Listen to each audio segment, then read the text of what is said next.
Soy Íñigo Zubicoa y gracias a las ayudas Innova he podido realizar el proyecto Mendilab en el Valle de Imoch, exactamente en la población de Muskiz. Es un proyecto con estrategias de arte y dentro de la ruralidad, en una población, en el caserío de Itxasonea,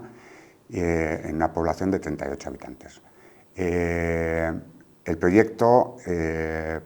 pretende o tiene como objetivo reciclar el plástico local para poderlo reutilizar en impresión aditiva,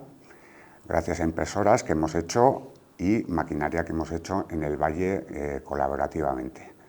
Hemos hecho una trituradora, hemos hecho una filamentadora y tenemos las máquinas 3D y lo que podemos ya es procesar el plástico local para realizar el proyecto. Uno de los intereses del proyecto es precisamente ese impacto que puede generar la sostenibilidad o la tecnología dentro del valle en un espacio que es común, que es un espacio, insisto, que es Itxasonea, que es un edificio del concejo, que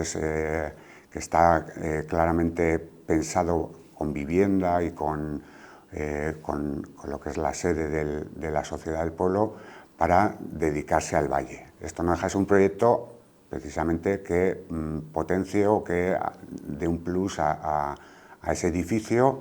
y que permita a los habitantes del valle pues, hacer sus pequeños proyectos locales de objetos, reparaciones o otro tipo de cosas, que es precisamente lo que podría ser el espíritu del DIF o el hazlo tú mismo de los Fab Labs. Solo agradecer a todos los habitantes de los 38 habitantes que están participando, que les está generando pues, mucha expectativa y se está generando en el edificio otras actividades que seguramente pues, tengan durabilidad en el futuro y sea pues, enriquecedor para todos ellos.